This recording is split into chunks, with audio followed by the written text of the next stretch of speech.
You have questions, we have answers. This is Jane Muller. And this is Ken Muller. Welcome to our show, all about real estate with Ken and Jane. Well, Jane, today is Sunday, October 1st, and you know what that means?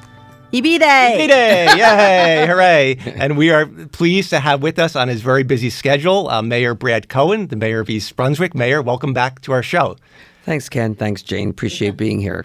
Thank you. Yeah, so I guess we're all excited for the EB Day, and I'm sure you'll be there later, too. If you guys want to just talk about what that's for our listeners? Sure. Well, East Brunswick Day was put together approximately 6 years ago, so I think this is our 6th year.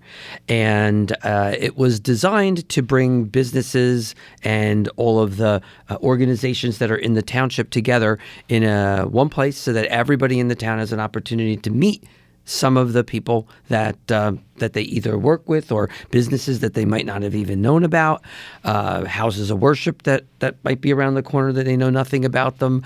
A lot of the township departments and the school departments have booths that will be set up there so that they have an opportunity to speak and interact with those. Clearly, that's a big part of the town. All of our first responders are out there. So the police are there with a lot of the equipment, and the fire department usually has all the trucks. Kids love that. And then we mix that with a little bit of fun. So on stage, we'll have people singing different performances from different dance troupes and singers from the township.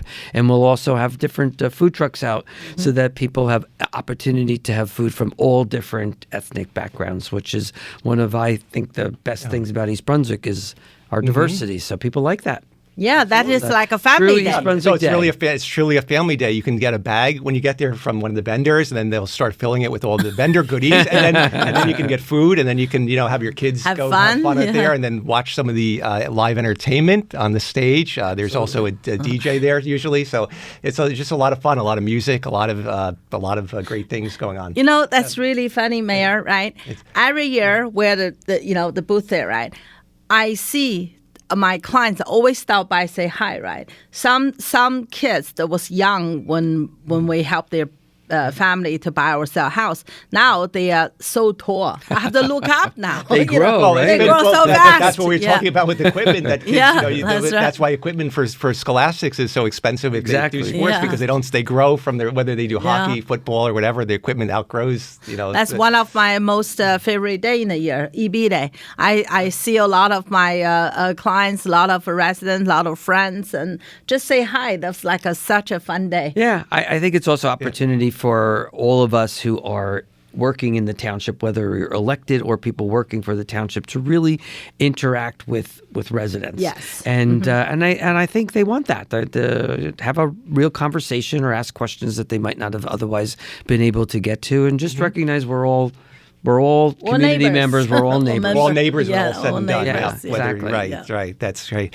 All right. So we encourage everyone to come out there today. It's going to start around 12 o'clock. It's on 721. 721. Or 7, yeah, it's on Cranberry Road at the East Brunswick Arts Center. You can't miss it. There'll be police. You're going to see the sign everywhere on the road. Exactly. Yeah. That's why you can't miss it. It's a large corner of Dunham's and Cranberry Road. And it starts roughly around 12 o'clock and lasts through the afternoon. So it'll be a great time. So please try to stop by, and you won't be disappointed. Yes. So let's talk now. A very neat topic going on is the redevelopment. If you want to bring us up, if you want to explain briefly the initiative behind it, and then talk about the Phase 1 redevelopment, which is nearing completion, and then what the future redevelopment holds. So, sure, that's a big topic. That's a big topic. Yeah, so we have about 15 minutes if you want to. Okay. That's why. Well, I think the whole thing is a issue that we as a township have been looking at properties that were fallen into disrepair for a very long time.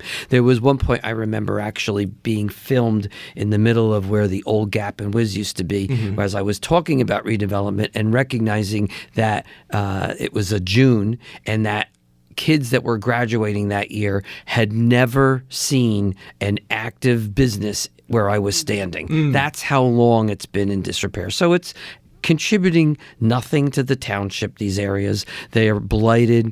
They all look for tax appeals because they're not rented out, so the town actually ends up owing the owners of those property money back. So that just adds, insult to injury. And then on top of all of that, criminals know where to hang out, and these become areas where they end up hanging out, and the police know that. So they all needed to change. And then coupled on top of that, happening at the same time, was this incredible demand for housing in the state of New Jersey, because it's an expensive state to live.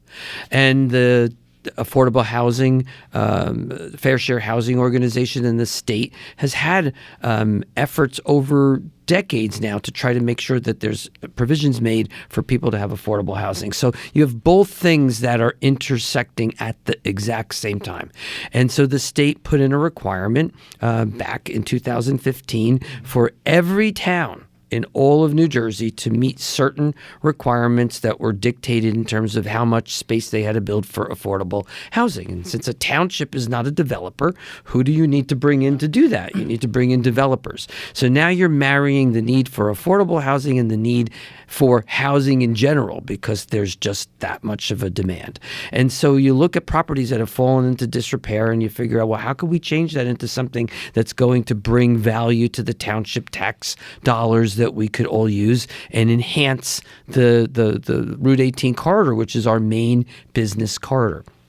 And when you bring the development community in to help us with that, what ends up being the most effective way of achieving those goals is mixed-use communities, which you're starting to see being developed all throughout the state, because every town had a 10-year obligation to meet affordable housing requirements.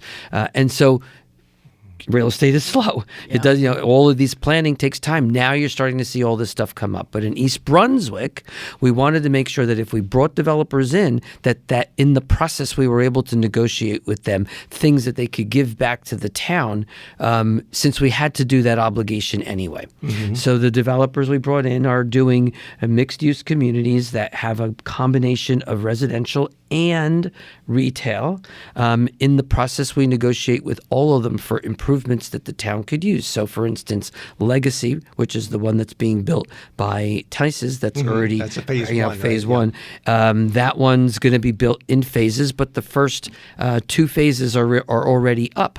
But in the process, they had to widen Tice's. It's our road. If we did it, we would have to pay for it. Sure. They made the Renee Road interchange. They gave us land, a third of the property back for a public purpose. That's where we're putting the ice rinks that will be built here in township.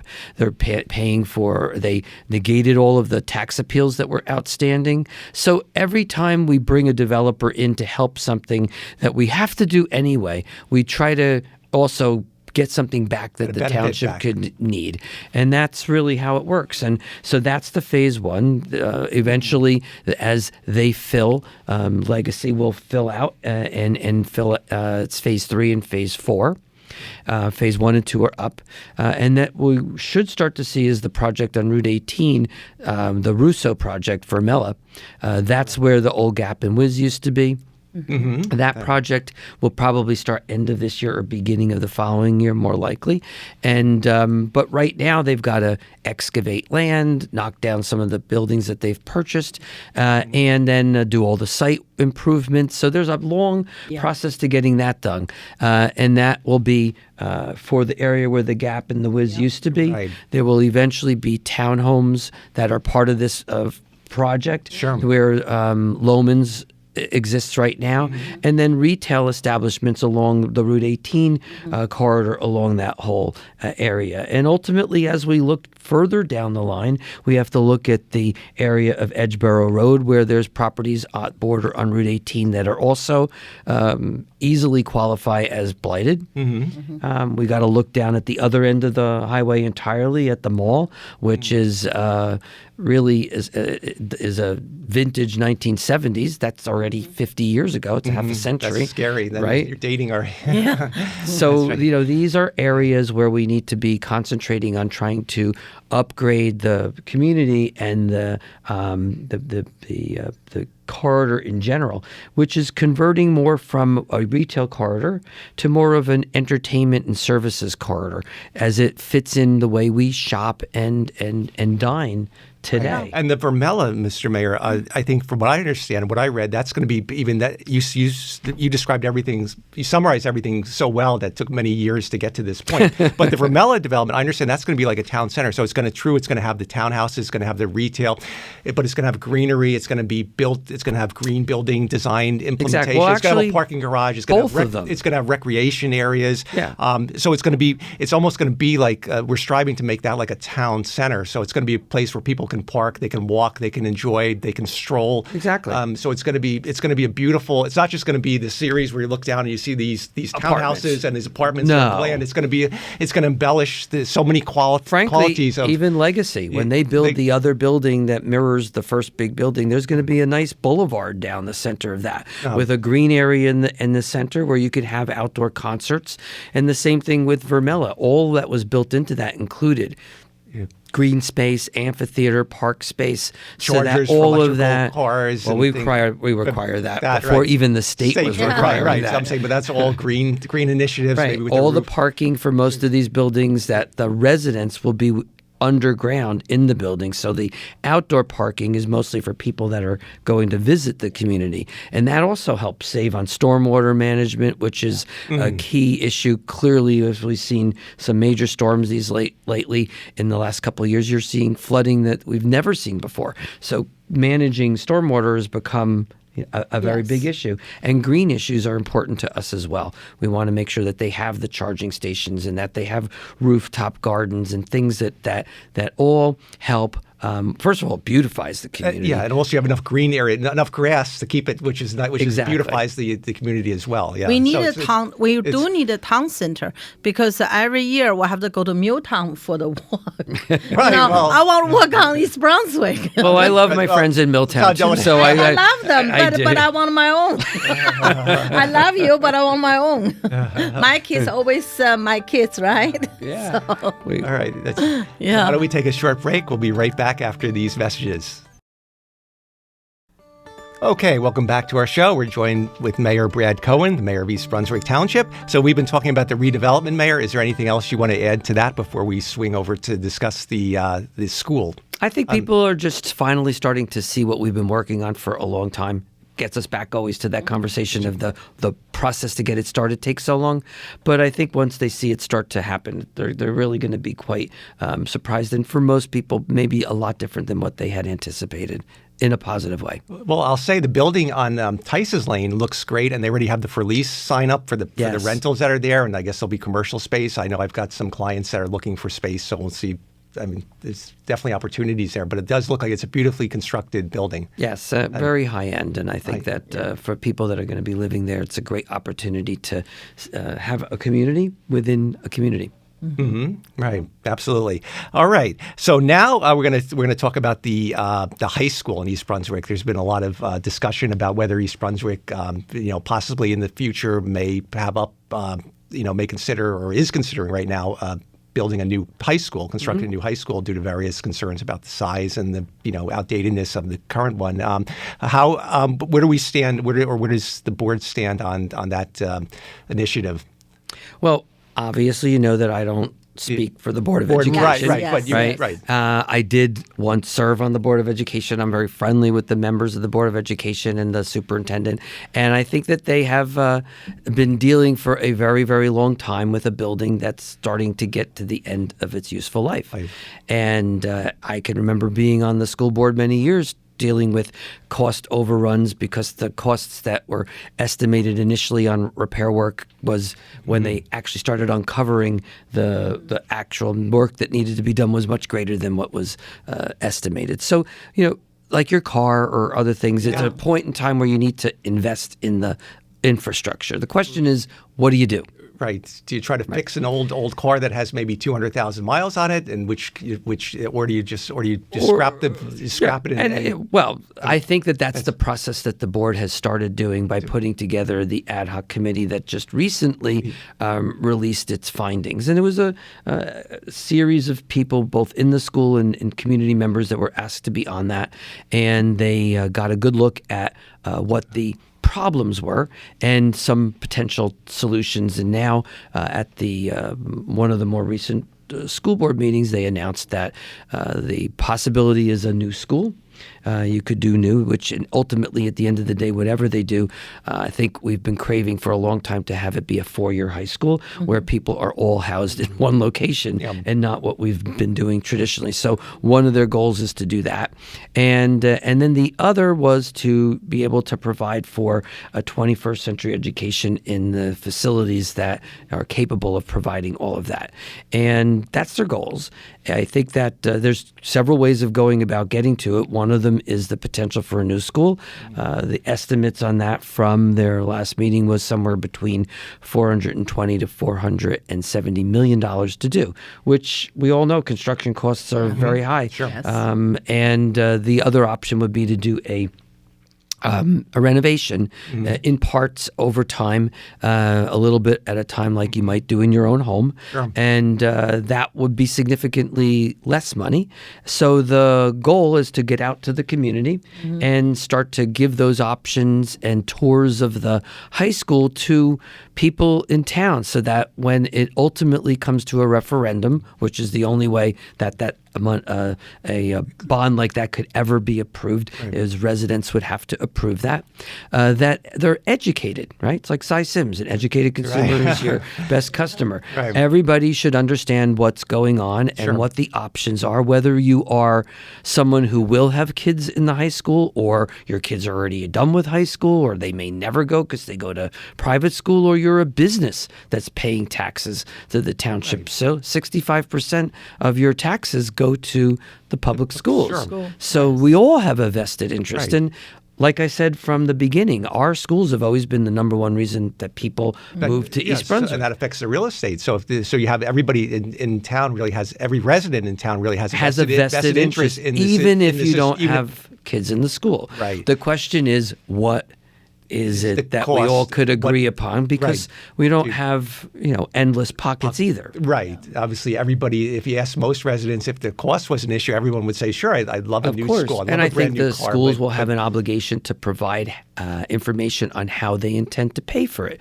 Is it all going to be public raised through a bond? Is there debt that they have that's being retired? Are they going to get grant money from the state that's going to be used towards that to offset some of those costs? At the end of the day, we deserve, as residents, that information and to know exactly what they're asking us to vote on and what it's going to cost each resident for how long to do that.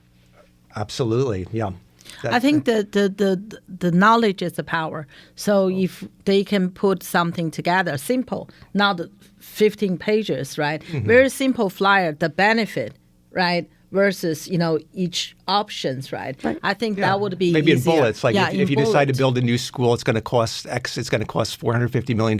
It's going to be paid back by the residents. It will cost each resident additional, I don't know, $3,000 or on average for how many years, and then have bullet points, and then saying what the benefits are going to be. That 4 years we'll have high school, 4 year first class, and then have the benefits and the costs, and have And then we vote like every other town that's ever gone through this before. At the end of the day, it is up to the residents of the township to decide if what's being suggested is what they want.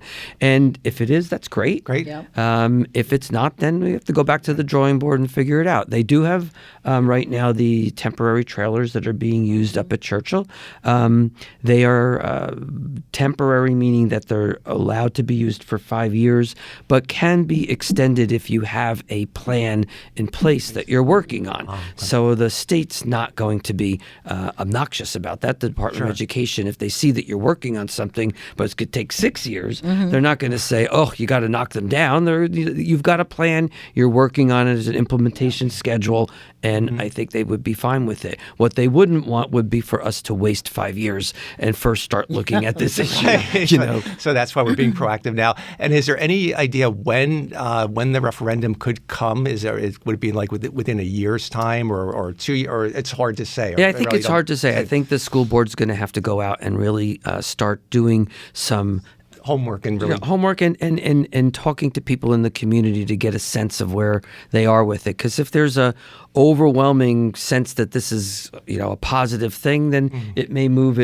the timetable up for a referendum sooner. Sure. If the overall sense that they're getting is that people want to do something, but they're not stomaching $470 million, they may have to rethink that. So again, like I said, can't answer for the board, sure. But I think their first step at this point, and most important one, is to get out into the community and make sure that they get out beyond the bubble of just those people that are in school, right? Sure. Because you want to make a cross-section of the entire township, and not just those people that are in your little bubble who will clearly benefit the most. You need to hear from everybody, and that's just fair. Yes. And I think they intend to do that.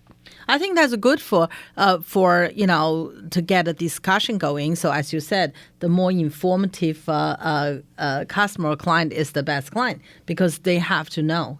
East Brunswick people is pretty, very reasonable, and very, the education side is pretty good to grasp what's the benefit in the future. As Ken mentioned earlier, right?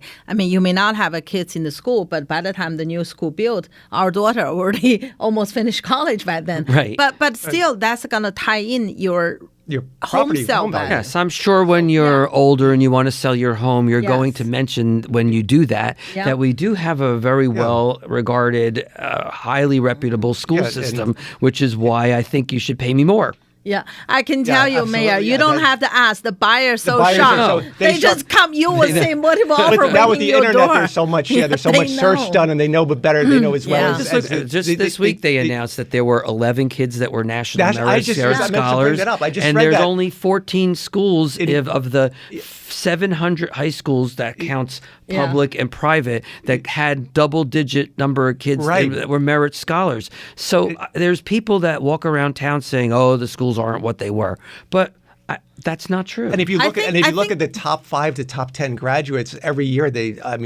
we go to all the prestigious schools. There's a very good cross sectional representation if you look at the graduates. So not that that's the be all end all, but the school is just has highly regarded. It is. I always explain to the client, some buyers come to open house, show me the ranking. So they say, look, that they're not as good, blah blah blah. I tell them, I said, East Brunswick every year is about 700 to 800 kids. Okay. A lot of other schools may only have 200. So if you look at 800, you stop at top 200, and you do a ranking, I can guarantee you. Right. I think the larger population is going to tend to bring our data down. But that's right. Jamie's right. If you look at our top 50 to top 100 students, you can par them with any. It's very respectable. Yeah. Because the school, what I love about East Brunswick School is it's not only teach you knowledge like about book smart, they also teach you how to, other skills.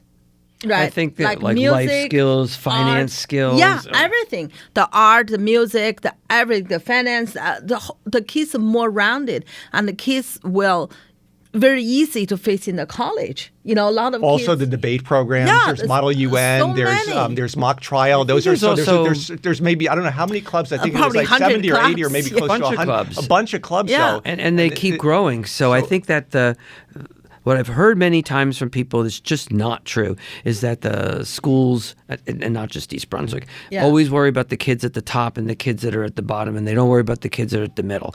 Mm-hmm. And that's not true. If you look at many of these kids who've gone on to good schools, maybe not the most prestigious ones, there's a lot that goes into that. Mm-hmm.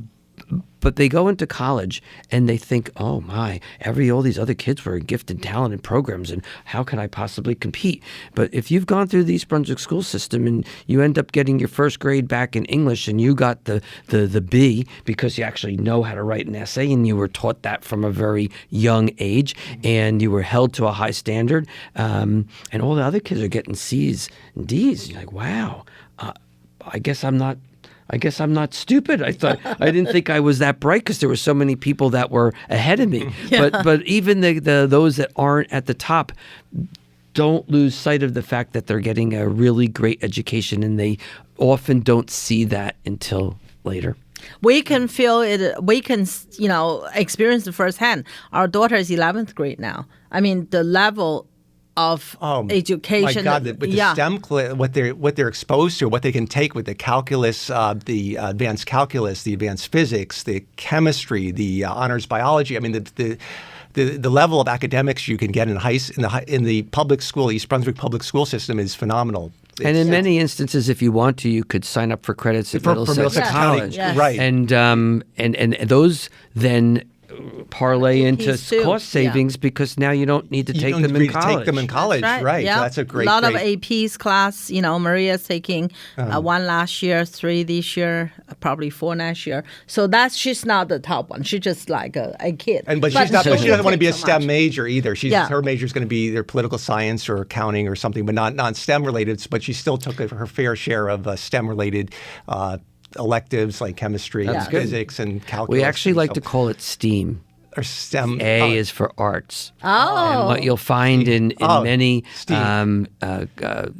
programs is that you like to interject the arts into all those science and technology classes, because what seems to separate Americans compared to a lot of other countries and what's always made us great innovators is the fact that we can often think out of the box. Yes. And so when you try to introduce and can parlay the arts with all those science, technology, and mathematics class, it basically allows people to start to think beyond just the confines of what they're used to being taught as rules. Yes. Americans are just good at being rules breakers. Right. But in many instances, it served us well as being one of the most innovative countries in the world. Because when I was growing up in China, right? We have about a minute left. Yeah, so I want to mention EB Day. So it's really just memorization.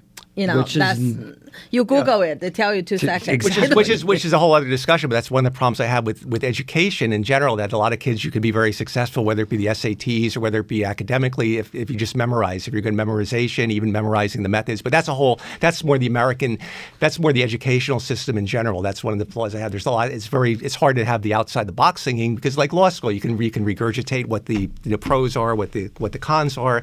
But again, that's a problem that's I think universal. But I think Brunswick is much better. You have to try to get you have to try to think outside the box. Right. Yes. But we want to close with mentioning to the listeners, so please stop by East Brunswick Day. Absolutely. The mayor will be there later. We'll look forward to seeing you again later today in the afternoon at the fields at the East Brunswick Arts Center. I get rid of the suit. We'll get rid of the suit. We'll dress down. Right. Enjoy the weather and Exactly. it'll be a beautiful day today. So thank everyone again for listening. We'll see everyone next week. Thanks to Mayor Cohen again for being our special guest. Bye.